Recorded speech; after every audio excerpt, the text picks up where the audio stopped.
Prime Minister, thank you so much for your time. It's been an incredibly difficult and destructive year in the region, and you have been personally yourself at the centre of trying to broker some kind of negotiation ceasefire between the warring sides, Israel, Hamas.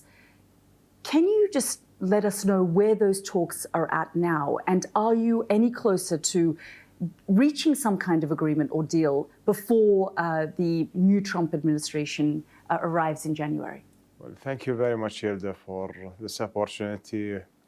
As you described, the region has been through a turmoil, unfortunately, in the last 14 months. And we've seen this destructive war in Gaza that started, of course, with 7th of October events. And I believe that what we are going through today in the region is one of the most destructive eras that we've been through in the recent history. And what we have seen in Gaza and Lebanon, and now it's expanding to Syria, is just something that we hope that it stops, but we are worried about the consequences of that post the conflict.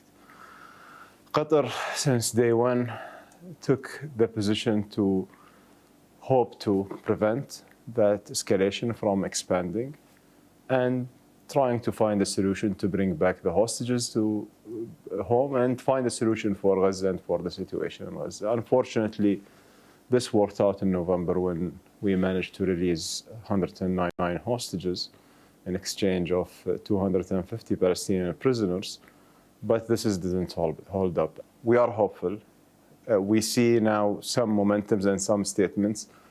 I don't want to talk about it much, Yelda, because, and I hope that also, the public understands this, because there was a lot that's been in the public domain about these negotiations. And this did nothing for the negotiation but undermining it throughout the process. And we hope that we can, in this time, we can make as much as possible private and make some progress, and then we hopefully bring some good news for the public. And I want just to say, I'm really hopeful. That's what I have. Antony Blinken, the outgoing US Secretary of State, in an interview a few months ago said to me, we're 90% there. I said to him, why can't you put more pressure on Benjamin Netanyahu? And he said, what can we do? We can only advise and tell them. We can't force them. Do you agree with that assessment? Well, we've been working very closely with the US, and we have seen in moments where pressure was needed, and it's been also demonstrated and exercised. I mean, it's on both of us, this burden, whether it's us, Egypt, or the US on the other hand, to pressure the parties.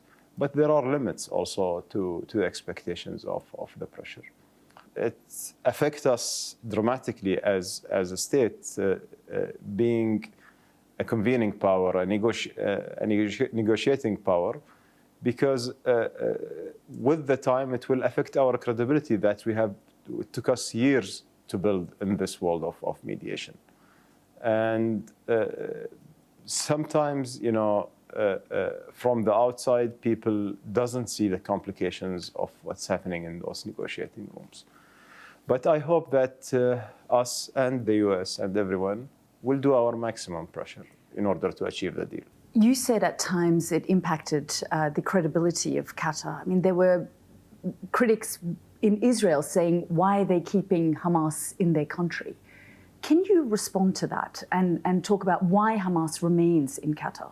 Hamas' presence in Doha happened with full transparency and coordination and at the request of the US and Israel at that time to have this to be used as a negotiation platform.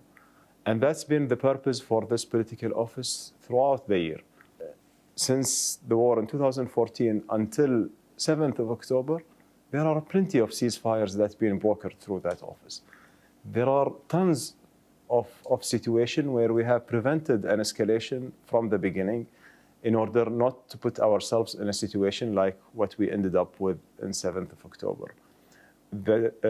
All the support that we've been doing into Gaza has been done in full transparency, in full coordination, whether it's with the US, with Israel, or with the United Nations. There will be a lot of criticism, a lot of parties who will not like this kind of policy, yes, but it's needed. It's required for our region. People who are in our region, they understand why Qatar is taking such a position. And what we are hoping, actually, from the rest of the world, just to understand, 109 hostages who've been returned to their families, they returned through that office, through this channel of negotiation. It wasn't returned by a military power. The Emir, who's currently here in the UK on a state visit, has made it clear on a number of occasions that he views what's happening in Gaza as genocide. Can you confirm, is this the official position of the state of Qatar? What you're seeing in Gaza is, in your view, genocide? It is actually what's happening in Gaza. We never expected that the world will stay silent on what's happening in this way. And honestly, it's been very disappointing and very frustrating for us, not only for Qatar, but for the entire region and for a wider population around the world. Incoming President Donald Trump recently put out a statement, I think it was on Truth Social or on X. He said, if the hostages are not returned, all hell will break loose. There will be hell to pay. What do you think he means by that? And do you think with his arrival, the situation is likely to get worse for the Palestinian people and the region? Well, actually, we are in touch with the incoming administration and with the President Trump advisor.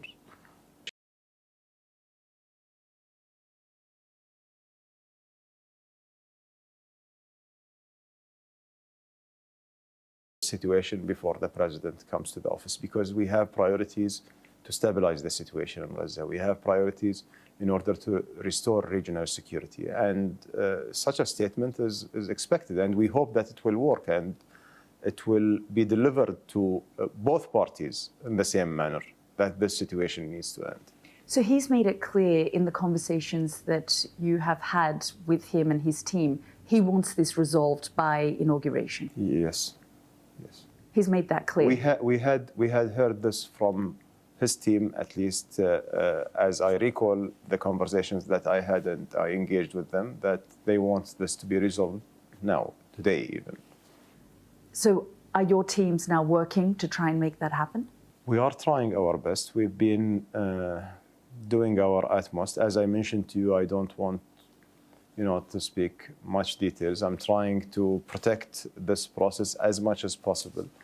And I hope it doesn't get leaked, from one party or another. But it's really unfortunate to see all this bloodshed happening and all these risks that's even the hostages being exposed to. And the leaks and all these kind of news on the public domain does not benefit anything but just, to score some points, some political points for one party or another. On Iran, we've seen Iran weakened.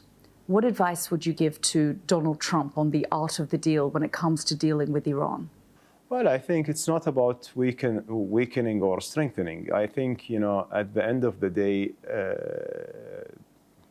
the situation with Iran needs to be resolved through negotiation.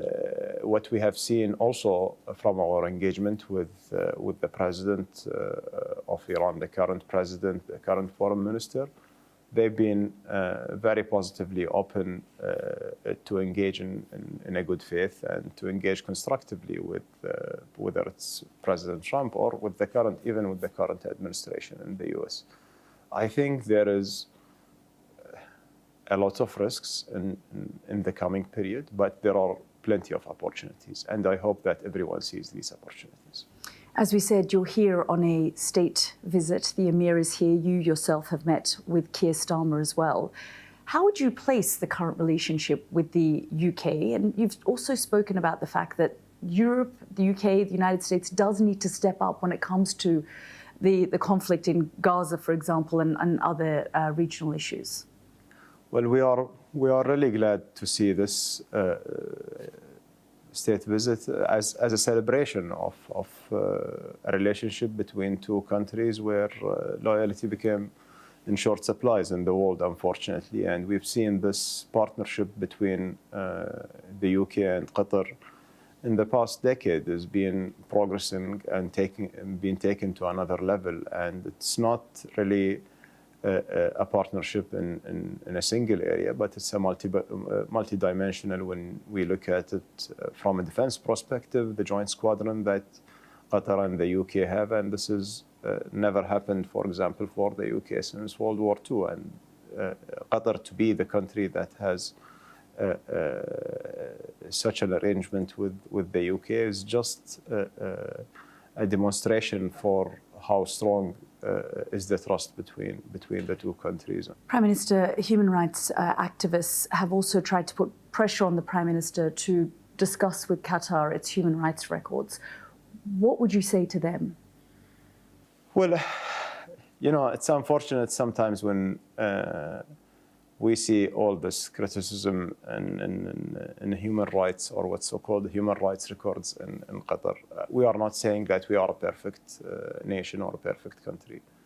But we are a country that when we see there is something wrong, we acknowledge the facts that these are wrong things, and we are trying to do our best according to our systems and our customs to modify it and to reform it. But I have really, my biggest question is that we see the NGOs very loud about human rights records in a stable country like Qatar, that's the majority of the people are living happily, and the government that dedicates itself to serve the country and the public, while ignoring the facts that what's happening, for example, in Gaza, is not even mentioned in their reports. This is just showing a double standards, and I hope that for them, when they are talking about human rights, they see human beings as equals, not just distinguishing between this country or that country. On Gaza, are you optimistic that in the next few weeks we may reach a deal? I know you say you want to protect the deal and don't want to speak too soon, but could we see something? You've said that President Trump wants to see something by January 20. Look, Yelda, every day, every morning I wake up not feeling optimistic, I will get depressed. I'm always optimistic, but I hope this time we can get a break. Because we've seen a number of times, as we said, Antony Blinken, President Biden have said 90% there. You never get from me like a full optimism. So are we talking more than 90% this time though? I hope so. Prime Minister, thank you. Thank you very much. Thank you for having me.